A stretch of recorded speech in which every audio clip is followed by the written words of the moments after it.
30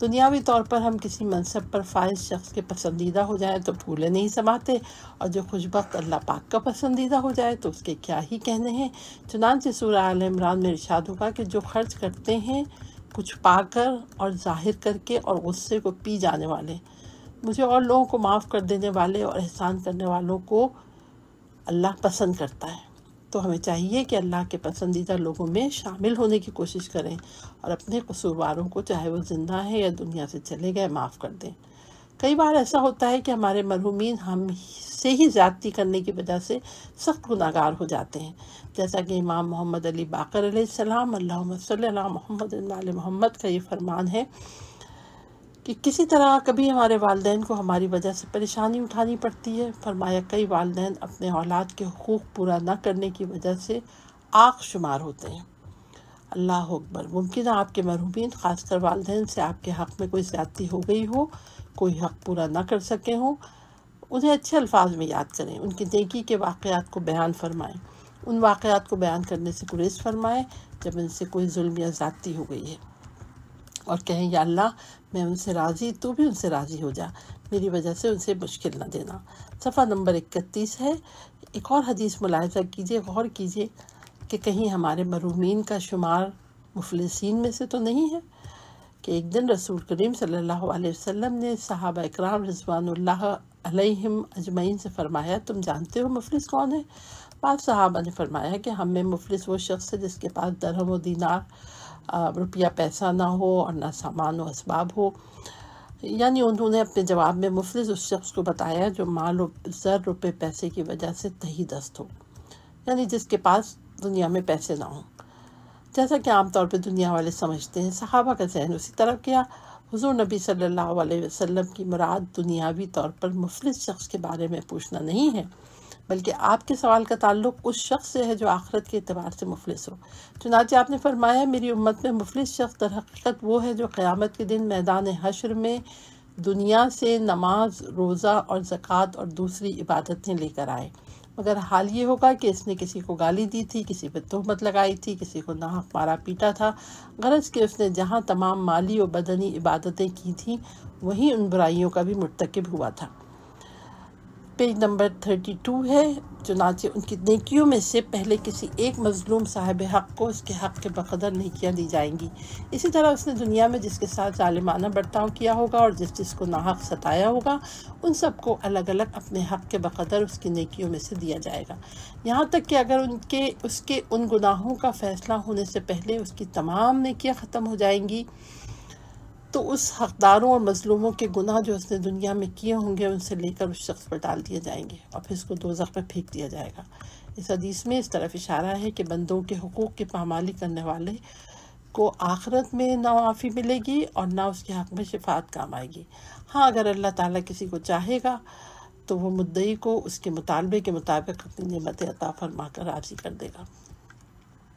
حضرت کے ارشاد پاک کا حاصل یہ ہے کہ عام طور پر لوگ مفلس اس کو کہتے ہیں جس کے پاس مال و دولت اور روپیہ پیسہ نہیں ہوتا یا بہت کم ہوتا ہے، لیکن حقیقت میں مفلس وہی ہے جس کے بارے میں ذکر کیا گیا۔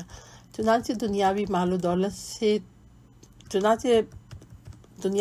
دولت سے تہی دست شخص کو حقیقی مفلس نہیں کہا جا سکتا، کیونکہ مال و دولت اور روپیے پیسے کا افلاس عارضی ہوتا ہے جو موت کے ساتھ ختم ہو جاتا ہے، بلکہ بسا اوقات زندگی ہی میں افلاس مال و دولت کی فراوانی میں تبدیل ہو جاتا ہے۔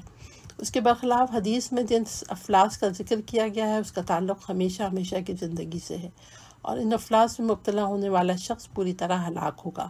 اس لیے ہمیں چاہیے کہ اپنے مرحومین کو معاف کریں، کیونکہ ہو سکتا ہے ہماری اس معافی کی وجہ سے وہ مفلسین میں شمار ہونے سے بچ جائے۔ قارئین یہ صفحہ نمبر 33 ہے، 33، اور ہیڈنگ ہے اپنے مرحومین کے لیے رد مظالم کریں۔ اپنے مرحومین کے حقوق ان کے اقربا، نوکروں یا ان لوگوں سے معاف کروائیں جن پر ان سے زیادتی ہو گئی، مثلاً کسی کو گالی دے دی تھی، کسی کو مار پیٹ دیا تھا وغیرہ۔ عزیزو میرے والدین سے آپ میں سے جس کے حق میں ظلم و زیادتی ہوئی ہم آپ سے معافی چاہتے ہیں، آپ بھی معاف فرمائیں۔ دوسروں کے ناحق اموال کے ادا کرنے کو رد مظالم کہا جاتا ہے۔ احادیث کے مطابق توبہ قبول ہونے کی شرائط میں سے ایک رد مظالم ہے۔ فقہا کے مطابق رد مظالم واجب ہے۔ رد مظالم کی وضاحت امام جعفر صادق علیہ السلام اللہم صلی اللہ محمد وعلی محمد کی زبان سے بیان ہوئی ہے۔ صفحہ نمبر 34 شروع ہوتا ہے۔ امام صادق نے فرمایا ہے کہ جس نے کسی شخص کے مال کو ناحق ہتھیا لیا ہو یا کسی کی آبرو ریزی کی ہو، اس پر واجب ہے کہ اس شخص کو راضی کرے، اس کا مال اپنے مال سے جدا کرے، اس کو واپس کرے، اور اگر وہ شخص مر چکا ہے تو اس کے وارثوں کے حوالے کرے، اور اپنے اس عمل پر خدا کے حضور توبہ کر لے، حتیٰ کہ خدا اس کو توبہ و ندامت اور ناجائز مال کو علیحدہ کرتا ہوا پائے۔ پھر آپ نے فرمایا میں لوگوں کے مال میں صرف و عہد کا قائل نہیں، بلکہ میری رائے ہے کہ اگر وہ مال مغصوب غاصب کے پاس ہے تو وہ اس کے صحیح مالک کو واپس کرے، اور اگر وہ مال اس غاصب کے ہاتھ سے جاتا رہا تو اس کی قیمت ادا کرے، اور اگر اس مال والے آدمی کو نہیں پہنچاتا تو فقراء و مساکین پر صدقہ کرے اور خدا کے حضور اپنے عمل پر شرمندہ بھی ہو۔ جی ہاں، اپنے مرحومین کی جانب سے رد مظالم کیجیے، اور اگر ان کے پاس کسی کا کوئی بھی مال و اسباب جائیداد ناحق موجود تھی تو اس کے صحیح مالک یا اس مالک کے ورثہ تک پہنچا دیجیے۔ یہ عمل آپ کے مرحومین کو بہت سے عذاب اور مشکلات سے بچا لے گا۔ بزرگ علماء نے اسی حوالے سے ایک واقعہ نقل کیا کہ ایک نوجوان قصاب جو کہ بہت نیک تھا اور نہایت عبادت گزار تھا، وفات پا گیا۔ اس کے ذمے چند روپے بقایا تھے جو اس نے کسی کو عطا کرنے تھے، تو وہ مال اسے قبر میں سانپ کی شکل میں پریشان کرتا تھا۔ خدا کی رحمت سے کچھ مومنین کو اس کے حال پر مطلع کیا گیا، انہوں نے اس کی طرف سے وہ مال ادا کر دیا۔ اس جوان نے خواب میں آ کر ان کا شکریہ ادا کیا کہ اب اس سے وہ عذاب برطرف ہو چکا ہے۔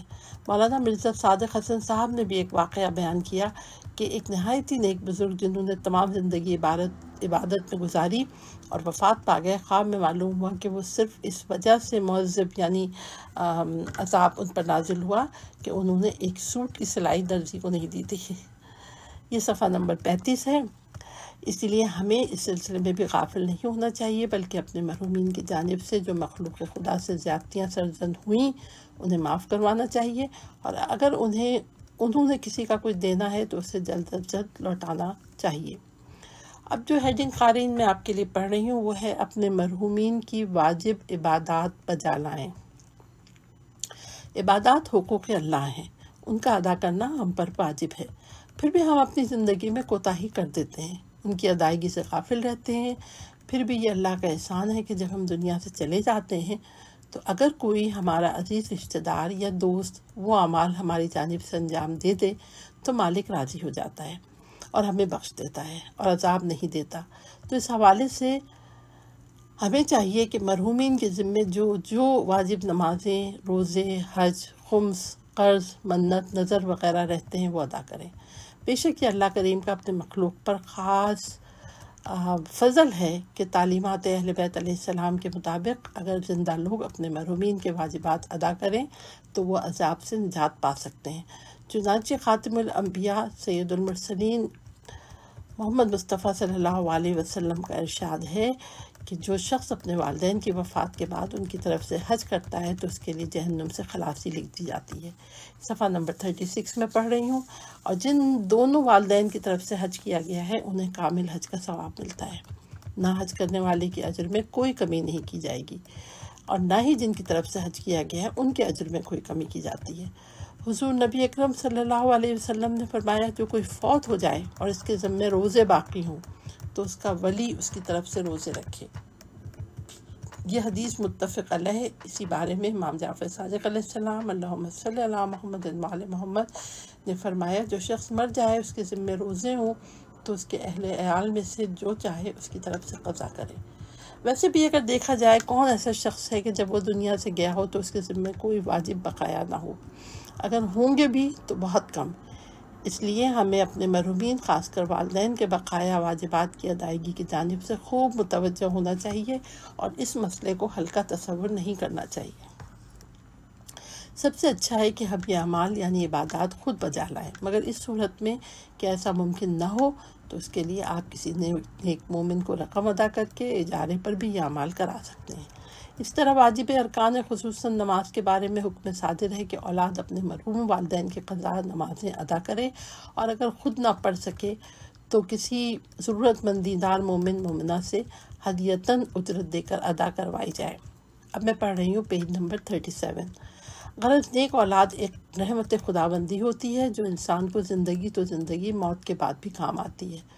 سرکار دو عالم صلی اللہ علیہ وسلم نے ارشاد فرمایا، جب انسان مر جاتا ہے تو اس کے عمل کے ثواب کا سلسلہ اس سے منقطع ہو جاتا ہے، مگر 3 چیزوں کے ثواب کا سلسلہ باقی رہتا ہے۔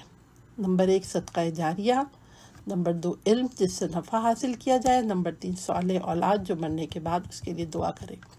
اس کے علاوہ روایات میں ملتا ہے کہ جو والدین کی نیابت میں حج کرے ان یعنی ماں باپ کی طرف سے رکن ادا ہو جائے گا اور اسے یعنی حج کرنے والے کو مزید 10 حج کا ثواب ملے گا۔ سبحان اللہ، کیا خوبصورت روایت ہے۔ اس لیے جب کبھی نفلی حج کی سعادت حاصل ہو تو مرحوم والدین کی نیت کر لیجئے تاکہ ان کو بھی حج کا ثواب ملے، آپ کا بھی حج ہو جائے گا بلکہ مزید 10 حج کا ثواب بھی ملے گا۔ اگر ماں باپ میں سے کوئی اس حال میں فوت ہو گیا ہو کہ ان پر فرض ہو چکنے کے باوجود وہ نہ کر پائے تھے تو اب اولاد کو ان کے حج کے ادا کرنے کا شرف حاصل کرنا چاہیے۔ ایک شخص نے حضور اکرم صلی اللہ علیہ وسلم کی خدمت اقدس میں حاضر ہو کر عرض کیا، یا رسول اللہ، میں اپنے والدین کے ساتھ جبکہ وہ زندہ تھے نیک سلوک کیا کرتا تھا۔ قارئین، اب میں پیج نمبر 38 پڑھ رہی ہوں۔ اب ان کی وفات کے بعد میں ان کے ساتھ کیسے نیکی کروں؟ آپ نے فرمایا، اب تیرا ان کے ساتھ نیکی کرنا یہ ہے کہ تو اپنی نماز کے ساتھ ان کی بھی نفل نماز پڑھ، اپنے روزوں کے ساتھ ان کے بھی نفلی روزے رکھ۔ حضور نبی اکرم صلی اللہ علیہ وسلم نے فرمایا، جو شخص وفات پا جائے اور اس کے ذمے ماہ رمضان کے روزے باقی ہوں تو اس کی طرف سے ہر دن کے بدلے میں ایک مسکین کو کھانا کھلایا جائے۔ حضور اکرم صلی اللہ علیہ وسلم نے فرمایا کہ افضل ترین صلہ رحمی میت کی طرف سے حج کرنا ہے۔ حضرت عبداللہ ابن عباس بیان کرتے ہیں کہ حضور نبی صلی اللہ علیہ وسلم نے فرمایا کہ جس نے اپنے والدین کی طرف سے حج کیا یا ان کا قرض ادا کیا وہ روز قیامت نیکوکاروں کے ساتھ اٹھایا جائے گا۔ حضور اکرم صلی اللہ علیہ وسلم نے فرمایا کہ اگر تمہارا مرحوم والد توحید کو ماننے والا تھا اور تم نے اس کے لیے روزے رکھے یا صدقہ کیا یا کوئی غلام آزاد کیا تو ان چیزوں کا ثواب اسے ملے گا۔ قبیلہ جہینہ کی ایک عورت نے حضور نبی صلی اللہ علیہ وسلم کی بارگاہ میں حاضر ہو کر عرض کیا، میری والدہ نے حج کی منت مانی تھی لیکن وہ حج نہ کر سکی، یہاں تک کہ فوت ہو گئی، کیا میں اس کی طرف سے حج کروں؟ یہ میں پڑھ رہی ہوں پیج نمبر 39۔ کیا میں اس کی طرف سے حج کروں؟ آپ نے فرمایا، ہاں تم اس کی طرف سے حج کرو۔ بھلا بتاؤ، اگر تمہاری والدہ پر قرض ہوتا تو کیا تم اسے ادا نہ کرتی؟ بس اللہ تعالیٰ کا حق ادا کرو کیونکہ وہ زیادہ حقدار ہے کہ اس کا قرض ادا کیا جائے۔ ایک عورت نے عرض کیا، یا رسول اللہ، میری ماں پر 1 ماہ کے روزے باقی ہیں، کیا میں اس کی طرف سے روزے رکھوں؟ آپ نے فرمایا، ہاں اس کی طرف سے روزے رکھو۔ اس نے عرض کیا، میری ماں نے حج بھی نہیں کیا تھا، کیا میں اس کی طرف سے حج کروں؟ آپ نے فرمایا، ہاں اس کی طرف سے حج بھی کرو، اسے سب کا ثواب پہنچے گا۔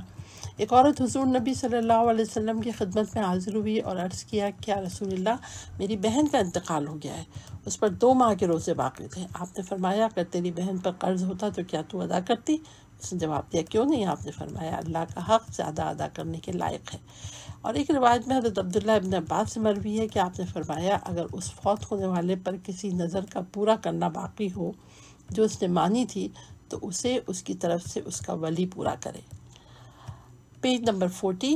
حضرت عبداللہ ابن عباس بیان کرتے ہیں کہ ایک آدمی حضور نبی اکرم صلی اللہ علیہ وسلم کی بارگاہ میں حاضر ہوا اور عرض کرنے لگا، میری بہن وفات پا چکی ہے، اس نے حج نہیں کیا تھا، تو کیا میں اس کی طرف سے حج کر سکتا ہوں؟ آپ نے فرمایا، اگر اس پر قرض ہوتا تو تم یقیناً ادا کرتے، بس اللہ تعالیٰ وفا کا زیادہ حقدار ہے۔ تو قارئین، اب جو میں ہیڈنگ پڑھ رہی ہوں وہ ہے اپنے مرحومین کا قرض ادا کرنا۔ اگلا وہ عمل جو ہمیں اپنے مرحومین کی جانب سے ادا کرنا ہے وہ اپنے مرحومین کا قرض ادا کرنا ہے۔ یعنی اگر ہمارے مرحوم ماں باپ، بہن بھائی، دادا دادی، نانا نانی یا دوست وغیرہ کسی کا کوئی قرض دینا تھا، وہ دنیا سے چلے گئے، تو ہمیں چاہیے کہ جلد از جلد ان کا قرض ادا کریں۔ اگر ایسا ممکن نہ ہو تو کوشش کریں کہ وہ شخص جس کو قرض ادا کرنا ہے اس سے معاف کروا لیں۔ بے شک مرحومین کا قرض ادا نہ کرنا ان کے لیے عالم برزخ میں بہت سخت پریشانی کا باعث بنتا ہے۔ اس بات کا ثبوت وہ روایات ہیں جو حضرت محمد صلی اللہ علیہ وسلم اور ان کی آل پاک کی تعلیمات میں ملتی ہیں۔ کچھ روایات ملاحظہ کیجئے۔ ایک حدیث میں ہے کہ ایک صحابی کے ذمے کسی کا 2 دینار یعنی سونے کے سکے قرض رہ گیا اور ادائیگی سے پہلے ہی اس کی وفات ہو گئی۔ ان کی طرف سے حضرت ابو قتادہ نے رضی اللہ تعالیٰ عنہ نے وہ 2 دینار ادا کر دیے تو اللہ کے رسول نے فرمایا، اب ان کی کھال ٹھنڈی ہو گئی۔ پیج نمبر 41 ہے۔ جی ہاں، ایک صحابی جنہیں نبی کریم صلی اللہ علیہ وسلم کے ساتھ رہنے کا شرف حاصل ہوا اور جن کی عظمت بہت بلند ہے، ان کے لیے بھی قرض کی ادائیگی کتنی ضروری قرار پائی تو کجا کہ ہم جیسے گناہ گار، اور ایک روایت دیکھیے کتنا اہم مسئلہ ہے کہ شہید راہ خدا جو کہ نہایت معزز ہستی ہوتی ہے، قرآن میں جسے بہت باعظمت الفاظ میں یاد کیا گیا ہے، اس کے ذمے بھی اگر کسی کا قرض رہتا ہو تو نہیں بخشا جاتا ہے جب تک کہ کوئی ادا نہ کرے۔ حدیث پاک میں ارشاد ہوا کہ اللہ تعالیٰ شہید کا ہر گناہ بخش دے گا لیکن قرض نہیں بخشے گا، اور شاید یہی وجہ ہے کہ حضرت امام حسین علیہ السلام کے سفیر حضرت مسلم بن عقیل علیہ السلام نے جب شہادت سے قبل کوفے میں وصیت فرمائی کہ میں اس شہر میں 700 درہم کا قرض دار ہوں، میرا گھوڑا نعمان دربان کے پاس ہے، اس سے لے لینا اور میرا اسلحہ وغیرہ ملا کر فروخت کر دینا اور میرا قرض ادا کر دینا۔ جواب ملا، اسلحہ اور گھوڑا تمہارا ہے، اسے فروخت کر کے تمہارا قرض ادا کرنے میں کوئی شخص مانع نہیں ہے۔ اس مطلب کی اور بھی بہت سی روایات کتب احادیث میں مل جاتی ہیں، جیسا کہ روایت میں ملاحظہ کیجیے، پیج نمبر 42 شروع ہو گیا ہے کہ شہید کے خون گرتے ہی اس کے سارے گناہ معاف ہو جاتے ہیں سوائے قرض کے۔ کس قدر فکر انگیز حدیثیں ہیں کہ جب عظمت شہید کا یہ حال ہے تو ہمارا حال کیا ہوگا۔ اس مطلب کی اور بھی بہت سی روایات کتب احادیث میں مل جاتی ہیں۔ رسول صلی اللہ علیہ وسلم نے فرمایا، اللہ کی راہ میں شہادت شہید کے لیے ہر گناہ کا کفارہ بن جاتی ہے۔ جبرائیل علیہ السلام نے کہا، سوائے قرض کے۔ نبی اکرم صلی اللہ علیہ وسلم نے فرمایا، سوائے قرض کے۔ یہ روایات اس موضوع کی اہمیت کے لیے کافی ہیں کہ اپنے مرحومین کا قرض ادا کرنا کس قدر ضروری ہے۔ ایک بہت اچھی روایت ہمارے ملک پاکستان میں ہے کہ مرحوم کے جنازے پر اس کے لواحقین اعلان کرتے ہیں کہ مرحوم کے ذمے اگر کسی کا کچھ لین دین ہے تو وصول کر لیں، مگر ہم میں سے اکثر اس بات سے غافل ہیں۔ اگر لواحقین کو معلوم بھی ہوتا ہے کہ والد، والدہ، بھائی بہن یا کسی عزیز کے ذمے کچھ واجب الادا تھا تو بھی وہ غفلت کرتے ہیں، مگر ان کی کوشش یہی ہوتی ہے کہ کسی طرح یہ ادائیگی نہ ہی کرنا پڑے۔ میت کے قرض کی ادائیگی کس قدر ضروری ہے، اس کی اہمیت کا اس حدیث سے بھی پتہ چلتا ہے کہ رسول صلی اللہ علیہ وسلم کا ارشاد گرامی ہے کہ مومن کی جان اس کے ذمے قرض کے ساتھ لٹکی رہتی ہے حتیٰ کہ اسے ادا کر دیا جائے۔ اس حدیث کا مطلب یہ ہے کہ میت کے ذمے قرض کی عدم ادائیگی کی وجہ سے اسے جنت پہ جانے سے روک دیا جاتا ہے کہ جب تک اسے ادا نہ کیا جائے۔ پیج نمبر 43 کہ وہ شخص جنت سے محروم رہتا ہے۔ اہل بیت علیہ السلام کے 5ویں تاجدار ولایت امامت حضرت امام محمد بن علی الباقر علیہ السلام، اللہم صلی علی محمد وعلی محمد، سے بہت خوبصورت روایت ہے کہ تم اپنے والد کا حق ادا نہیں کر سکتے مگر صرف 2 صورتوں میں۔ ایک تو یہ کہ تمہارا والد غلام ہو اور تم اسے آزاد کر دو، اور دوسرا یہ کہ اس کے ذمہ قرض ہو، اسے تم ادا کر دو۔ جو اولادیں اپنے والدین کا قرض ادا کرتی ہیں ان کو بڑا اجر ملتا ہے، جیسا کہ یہ روایت ملاحظہ کیجیے کہ والدین کا قرض ادا کرنے والا عظیم مقام پر فائز ہوگا۔ حضرت عبداللہ ابن عباس بیان کرتے ہیں کہ حضور نبی اکرم صلی اللہ علیہ وسلم نے فرمایا، جس نے اپنے والدین کی طرف سے حج کیا یا ان کا قرض ادا کیا، وہ روز قیامت نیکوکاروں کے ساتھ اٹھایا جائے گا۔ سبحان اللہ، کس قدر خوبصورت احادیث و واقعات ہیں جو ہمیں اپنے اور اپنے مرحومین کے ذمے قرض کی ادائیگی پہ آمادہ کرتے ہیں، اور اس بات کے بھی متقاضی ہیں کہ اس بارے میں سنجیدگی سے سوچا جائے۔ جہاں ہمیں اپنے مرحومین کے قرض ادا کرنے ہیں چاہیں، وہیں اگر کسی مرحوم نے ہمارا کچھ لوٹانا ہے تو اسے خود ہی معاف کر دینا چاہیے، جیسا کہ حضور صلی اللہ علیہ وسلم نے فرمایا۔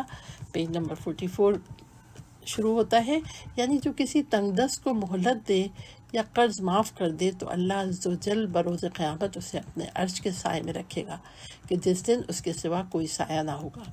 کاش ہم فقط اللہ کی رضا کے لیے یعنی قربت اللہ اپنے وہ قرض جو کسی مرحوم کے ذمے باقی ہیں معاف کر دیں، تو یقیناً یہ عمل جہاں ہمیں اللہ کریم کی مخلوق سے بھلائی کرنے کی وجہ سے اللہ کا محبوب بنائے گا، وہیں انشاءاللہ غیب سے ہمارے لیے رزق کے آنے کا باعث بھی بنے گا۔ قارئین گرامی، اب جو ہیڈنگ ہے وہ ہے مرحومین کے لیے صدقے کا اہتمام کریں۔ صدقے کی فضیلت کسی سے ڈھکی چھپی نہیں ہے۔ صدقے کی برکات ہم نے اپنی آنکھوں سے دیکھی ہیں، خاص کر بیماروں کی شفا یابی کے لیے صدقہ دینا بہت باکمال ہے، خاص کر بیماروں کی صدقہ دینے سے مال کم نہیں ہوتا ہے بلکہ بڑھتا ہے۔ ہر بندہ کسی نہ کسی جسمانی، روحانی یا نفسیاتی بیماری میں مبتلا ہے، تو علاج کے ساتھ ساتھ صدقہ بہت اہم ہے۔ اللہ کریم کا یہ بھی خاص فضل و کرم ہے کہ اگر اس کی رضا ہو تو ہم اپنے مرحومین کے لیے صدقے کے ذریعے آسانی پیدا کر سکتے ہیں۔ کچھ روایات ملاحظہ کیجیے۔ نماز، روزہ، حج، صدقہ، نیک عمل اور دعا قبر میں مرنے والے کو ملتی ہے، اور اس کا اجر میت اور اس کے کرنے والے دونوں کے لیے لکھا جاتا ہے۔ پیج نمبر 45، رسول اللہ صلی اللہ علیہ وسلم نے فرمایا کہ اگر کوئی شخص والدین کی طرف سے صدقہ کرے تو ان دونوں کو ثواب ملے گا، اور صدقہ کرنے والے کے اجر میں بھی کوئی کمی نہیں آئے گی۔ میرے ایک عزیز فوت ہوئے تو ان کی زوجہ محترمہ صدمے میں تھی۔ ایک دن ایک غریب مزدور گھر آیا تو انہوں نے اسے ان مرحوم کا ایک لباس ان کے ایصال ثواب کے لیے دے دیا۔ اب وہ محترمہ بیان کرتی ہیں کہ اکثر جب میں ان کو خواب میں ملتے ہیں تو اسی لباس میں ملتے ہیں جو کہ اس غریب مزدور کو دیا تھا۔ ایک بہت ہی خوبصورت روایت ہے جو مرحومین کے صدقے کے بارے میں اس کی اہمیت بتاتی ہے کہ امام جعفر صادق علیہ السلام اللہم صلی علی محمد وعلی محمد نے فرمایا کہ جب کوئی کسی مرنے والے کو ثواب پہنچانے کے لیے صدقہ دیتا ہے تو اللہ تعالیٰ جبرائیل علیہ السلام کو حکم دیتا ہے اور وہ 70,000 فرشتوں کے ساتھ اس کی قبر پہ جاتے ہیں، جن میں سے ہر ایک کے ہاتھ میں نعمت الہی کا تعلق طبق ہوتا ہے۔ پیج نمبر 46 ہے یہ۔ ہر فرشتہ اس کو السلام علیکہ یا ولی اللہ کہتا ہے، اور کہتا ہے خدا کے بندے تمہارے لیے تحفہ فلاں مومن نے بھیجا ہے۔ اس کی وجہ سے اس کی قبر منور ہو جاتی ہے، اور اللہ تعالیٰ جنت میں اسے 1000 شہر عطا فرمائے گا، 1000 حوروں سے اس کا نکاح کرے گا، 1000 پوشاکیں پہنائے گا، 1000 حاجات پوری فرمائے گا۔ اس لیے ہمیں چاہیے کہ ہم روزانہ کوئی چیز اپنے والدین کے لیے صدقہ ضرور کریں، اور اس معاملے میں کبھی بھی غفلت نہ برتیں۔ اب جو ہیڈنگ ہے وہ ہے صدقہ جاریہ کا اہتمام کرنا۔ احادیث پاک میں واضح طور پہ اپنے مرحومین کے لیے صدقہ جاریہ کرنے کا حکم فرمایا گیا ہے، اور ایک بہت بڑی تعداد ہے روایات اور احادیث کی جو اس مطلب کو واضح کرتی ہے۔ آئیے ان احادیث اور روایت میں سے کچھ کا ہم جائزہ لیتے ہیں۔ ہمارے رسول صلی اللہ علیہ وسلم نے فرمایا جب انسان فوت ہو جائے تو اس کا عمل منقطع ہو جاتا ہے، سوائے 3 اعمال کے کہ وہ منقطع نہیں ہوتے۔ نمبر 1 صدقہ جاریہ، نمبر 2 ایسا علم جس سے فائدہ اٹھایا جائے، نمبر 3 نیک بیٹا جو اس کے لیے دعا کرے۔ سبحان اللہ، کس قدر خوبصورت روایت ہے جس میں یہ واضح کیا گیا ہے کہ صدقہ جاریہ کس طرح سے میت کو فائدہ دے رہا ہے۔ ایک اور روایت ہے کہ جس میں ایک شخص نے اپنی والدہ کے بارے میں نبی سے سوال کیا تو اسے جواب ملا۔ پیج نمبر 47 ہے کہ جواب ملا، نبی اکرم صلی اللہ علیہ وسلم نے ایک شخص سے دریافت کیا کہ میری ماں کی اچانک وفات ہو گئی ہے اور وہ کوئی وصیت نہ کر سکی۔ میرا خیال ہے اگر انہیں بات کرنے کا موقع ملتا تو وہ صدقے کے لیے کہتی، تو کیا اگر میں ان کی طرف سے صدقہ کر دوں تو مجھے اس صدقے کا اجر ملے گا؟ آپ نے فرمایا ہاں، تو انہوں نے اپنی ماں کی طرف سے صدقہ کیا۔ حضرت عبداللہ ابن عباس سے روایت ہے کہ ایک شخص نے عرض کیا یا رسول اللہ میری والدہ انتقال کر چکی ہے، اگر میں اس کی طرف سے صدقہ دوں تو کیا وہ اسے کوئی نفع دے گا؟ آپ نے فرمایا ہاں۔ اس نے عرض کیا میرے پاس ایک باغ ہے، آپ گواہ ہیں، میں نے باغ اس کی طرف سے صدقہ کر دیا ہے۔ پیج نمبر 48 ہے۔ حضرت سعد بن عبادہ سے روایت ہے کہ ان کی والدہ انتقال کر گئیں تو انہوں نے عرض کیا یا رسول اللہ میری والدہ انتقال کر گئی ہے، کیا میں اس کی طرف سے صدقہ کر سکتا ہوں؟ فرمایا ہاں۔ انہوں نے عرض کیا تو کون سا صدقہ بہتر رہے گا؟ آپ نے فرمایا پانی پلانا۔ رسول اللہ صلی اللہ علیہ وسلم نے ارشاد فرمایا 7 اعمال ایسے ہیں جن کا اجر و ثواب بندے کو مرنے کے بعد بھی ملتا رہتا ہے حالانکہ وہ قبر میں ہوتا ہے۔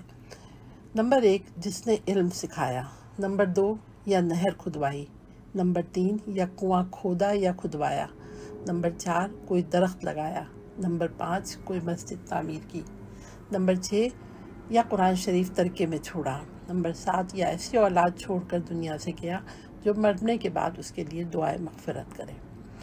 قارئین گرامی، اب جو میں ہیڈنگ پڑھ رہی ہوں وہ ہے اسی کتاب کی کہ مرحومین کے لیے کیا کیا جائے۔ اس کی جو اب ہیڈنگ ہے وہ ہے مرحومین کے لیے قرآن پڑھیں۔ اگلا عمل جو ہمارے مرحومین کے لیے نہایت فائدہ مند وہ تلاوت قرآن مجید ہے۔ قرآن جو کہ اللہ کریم کے اپنے مخلوق پر سب سے بڑے احسانات میں سے ایک ہے۔ مرحومین کے لیے قرآن خوانی بہت بہترین عمل ہے۔ اس بات کا ثبوت حضرت سیدہ فاطمہ زہرا سلام اللہ علیہ اللہم صلی علی محمد وعلی محمد کی وصیت ہے، جس میں آپ نے فرمایا اے علی میرے قبر کے سرانے بیٹھ کر قرآن مجید کی تلاوت اور دعا کیجیے گا۔ ظاہر ہے اگر یہ عمل فائدہ مند نہ ہوتا تو کبھی شہزادی کونین اپنے شوہر نامدار سے یہ وصیت نہ فرماتی۔ اس لیے کوشش کیجیے کہ اپنے مرحومین کو قرآن مجید کا کچھ نہ کچھ حصہ پڑھ کر ہدیہ کرتے رہا کیجیے، کیونکہ یہ یقیناً ان پر لیے مفید ثابت ہوگا انشاءاللہ۔ یہ ہے پیج نمبر 49۔ اس سلسلے میں کچھ روایات پیش خدمت ہیں کہ رسول صلی اللہ علیہ وسلم نے فرمایا جو شخص مسلمانوں کے قبرستان میں کتاب خدا کی کوئی آیت پڑھے گا خدا اسے 70 انبیاء کا ثواب دے گا، اور جو قبرستان کے لوگوں پر رحم کرے گا وہ جہنم سے بچے گا اور ہنستا وہ جنت میں داخل ہوگا۔ آیت الکرسی کی اہمیت سے کون واقف نہیں ہے، لیکن اس کا ثواب اگر مرحومین کو بھی ہدیہ کر دیا جائے تو بہت ہی مفید ہے۔ چنانچہ روایت میں ہے کہ حضور نے فرمایا جب مومن آیت کرسی کی تلاوت کرے اور اس کے پڑھنے کا ثواب مرحومین کو ہدیہ کر دے تو خداوند تعالیٰ اس کو ہر قبر میں داخل کرتا ہے اور خدا پڑھنے والے کے لیے 60 نبیوں کی مانند درجہ بلند کرتا ہے، اور اللہ ہر حرف کے بدلے ایک فرشتہ خلق فرماتا ہے جو اس کے لیے قیامت تک تسبیح کرتا ہے۔ سبحان اللہ۔ اب ہے یہ پیج نمبر 50 اور یہی موضوع آگے میں کنٹینیو کر رہی ہوں کہ سورہ یاسین کو قرآن کا دل کہا گیا ہے، اور روزانہ سورہ یاسین کی صبح تلاوت کرنے والے کی اس دن کی تمام خواہشات پوری ہوتی ہیں، اور رات میں تلاوت کرنے والے کی رات کی تمام خواہشات پوری ہوتی ہیں۔ لیکن اگر سورہ یاسین کا ثواب مرحومین کو بھی بھیج دیا جائے تو یہ نہایت مفید عمل ہے۔ آئیے حدیث دیکھتے ہیں کہ حضور سے روایت ہے کہ جو شخص قبرستان میں داخل ہو کر سورہ یاسین کی تلاوت کرے گا خدا اس کو اس دن میں راحت عطا فرمائے گا، اور اس کو وہاں جو موجود مرحومین ہیں ان کی تعداد کے برابر نیکی عطا فرمائے گا۔ اگلی روایت سورہ ملک کے بارے میں ہے۔ سورہ ملک کو نجات دلانے والی سورہ کہا گیا ہے۔ روزانہ رات سورہ ملک پڑھنے والا عذاب قبر سے محفوظ رہتا ہے۔ اسی بابت ایک روایت ملاحظہ کیجئے کہ ابن عباس رضی اللہ تعالیٰ عنہ نے فرمایا کہ ایک شخص نے قبر پر اپنا خیمہ لگایا، اسے معلوم ہی نہیں تھا کہ یہ قبر کس کی ہے، چنانچہ اس نے سورہ ملک کی تلاوت کی، پھر اس نے کسی کو کہتے ہوئے سنا وہ نجات دہندہ ہے، لہٰذا انہوں نے ذکر کیا کہ نبی سے کیا تو آپ نے فرمایا یہ وہی سورہ ہے جو قبر کے عذاب سے نجات دیتی ہے۔ Page number 51۔ اگلی روایت سورہ قدر کے بارے میں ہے کہ کس قدر سورہ قدر کی تلاوت کسی مرحوم کے لیے کی جائے تو اسے فائدہ پہنچاتی ہے اور پڑھنے والے کے لیے بھی اجر عظیم کا سبب بنتی ہے۔ امام علی ابن موسی رضا علیہ السلام اللہم صلی علی محمد وعلی محمد عجل فرجہ فرماتے ہیں کہ جو کسی مومن بھائی کی قبر پر آیا اور قبر پر ہاتھ رکھ کر 7 بار سورہ قدر کی تلاوت کی تو وہ قیامت کے دن محفوظ رہے گا۔ سورہ قدر کے بارے میں ایک اور جگہ لکھا ہے کہ مفضل سے روایت ہے کہ جو کسی مومن کی قبر پر 7 بار سورہ قبر پڑھتا ہے اللہ وہاں ایک فرشتے کو بھیج دیتا ہے جو ادھر اللہ کی عبادت کرتا ہے، اور فرشتے کے عمل کا ثواب اس میت کے لیے لکھا جاتا ہے۔ جب وہ قبر سے اٹھے گا اللہ اس کو ہر مشکل سے اس فرشتے کے سبب بچائے گا، یہاں تک کہ اسی فرشتے کے ساتھ جنت میں داخل کرے گا۔ ایک اور بہت پیاری حدیث قبرستان میں جا کر سورہ فاتحہ، سورہ اخلاص اور سورہ تکاثر پڑھ کر مومنین کو اصالہ ثواب کرنے کے بارے میں ہے، اور یہ عمل پڑھنے والے کے لیے بھی اجر عظیم کا باعث ہے۔ Page number 52۔ نبی کریم صلی اللہ علیہ وسلم کا فرمان ہے کہ جو شخص قبرستان میں داخل ہوا پھر اس نے سورہ فاتحہ، سورہ اخلاص اور سورہ تکاثر پڑھی، پھر یہ دعا مانگی یا اللہ عز و جل تعالیٰ میں نے جو کچھ قرآن پڑھا ہے اس کا ثواب اس قبرستان کے مومن مردوں اور مومن عورتوں کو پہنچا تو وہ تمام مومن قیامت کے دن اس کے سفارشی ہوں گے۔ اگلی حدیث سورہ اخلاص پڑھ کر مرحومین کو اصالہ ثواب کرنے کے بارے میں ہے۔ حدیث پاک میں ہے کہ جو 11 بار سورہ اخلاص پڑھ کر اس کا ثواب مرحومین کو پہنچائے تو مرحومین کی گنتی کے برابر اسے یعنی اصالہ ثواب کرنے والے کو ثواب ملے گا۔ اب جو ہیڈنگ ہے وہ ہے مرحومین کے لیے قربانی کرنا۔ میت کو ثواب پہنچانے کے لیے اس کی طرف سے قربانی کرنا جائز ہے۔ جس جانور میں واجب قربانی کے حصے ہوں اس میں نفلی قربانی کا بھی حصہ لیا جا سکتا ہے، اور میت کی طرف سے قربانی اس کے نام سے مستقلاً بھی کی جا سکتی ہے، اور یہ بھی جائز ہے کہ نفلی قربانی اپنے نام سے کی جائے اور اس کا ثواب میت کو پہنچا دیا جائے۔ نبی کریم صلی اللہ علیہ وسلم اپنی طرف سے قربانی کرنے کے علاوہ امت کے افراد کی طرف سے بھی قربانی کیا کرتے تھے۔ پیج نمبر 53 ہے۔ اس قربانی کو آپ زندہ افراد کے لیے خاص نہیں کیا کرتے تھے، اور نہ ہی نبی اکرم کا کوئی قول، حتیٰ کہ کسی صحابی کا قول کتب حدیث میں موجود ہے کہ قربانی صرف زندہ افراد کی طرف سے کی جا سکتی ہے۔ نیز قربانی کرنا صدقے کی ایک قسم ہے۔ قرآن و حدیث کی روشنی میں صدقہ میت کی طرف سے باتفاق امت کیا جا سکتا ہے۔ ایک روایت پیش ہے، ہنش کہتے ہیں کہ میں نے جناب علی کو 2 مینڈھے کی قربانی دیتے ہوئے دیکھا تو میں نے ان سے اس کا سبب پوچھا۔ جواب میں انہوں نے فرمایا کہ خدا کے رسول نے مجھے وصیت کی تھی اس لیے۔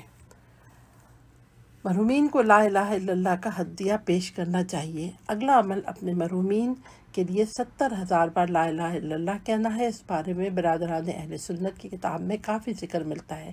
چنانچہ روایت میں ہے کہ شیخ محی الدین ابن عربی فرماتے ہیں کہ مجھے یہ حدیث پاک پہنچی کہ جو شخص 70,000 بار لا الہ الا اللہ پڑھے اس کی مغفرت کر دی جائے گی۔ اسی حوالے سے یہ پیج نمبر 54 ہے کہ ایک واقعہ بھی ہے کہ شیخ قرطبی فرماتے ہیں کہ جب میں نے سنا کہ جو 70,000 بار لا الہ الا اللہ پڑھے اس کو دوزخ کی آگ سے نجات ملے گی، میں نے یہ خبر سن کر ایک نصاب یعنی 70,000 کی تعداد اپنی بیوی کے لیے پڑھا اور کئی نصاب خود اپنے لیے پڑھ کر ذخیرہ آخرت بنایا۔ ہمارے پاس ایک نوجوان رہتا تھا جس کے متعلق یہ مشہور تھا کہ یہ صاحب کشف ہے۔ مجھے اس کی صحت میں کچھ تردد تھا۔ ایک مرتبہ نوجوان ہمارے ساتھ کھانے میں شریک تھا، دفعتاً اس نے چیخ ماری اور سانس پھولنے لگا اور کہا میری ماں دوزخ میں جل رہی ہے۔ قرطبی کہتے ہیں میں اس کی گھبراہٹ دیکھ رہا تھا، مجھے خیال آیا کہ ایک نصاب اس کی ماں کو بخش دوں جس سے اس کی سچائی کا مجھے تجربہ ہو جائے گا۔ چنانچہ میں نے ایک نصاب ان نصابوں میں سے جو اپنے لیے پڑھے تھے اس کی ماں کو بخش دیا۔ میں نے اپنے دل میں چپکے ہی سے بخشا تھا، میرے اس پڑھنے کی خبر بھی اللہ کے سوا کسی کو نہیں تھی، مگر وہ نوجوان کہنے لگا میری ماں دوزخ کے عذاب سے ہٹا دی گئی ہے۔ قرطبی فرماتے ہیں کہ مجھے اس قصے سے 2 فائدے ہوئے، ایک تو اس کی برکت کا جو 70,000 کی مقدار میں میں نے سنی تھی اس کا تجربہ ہوا، دوسرا اس نوجوان کی سچائی کا۔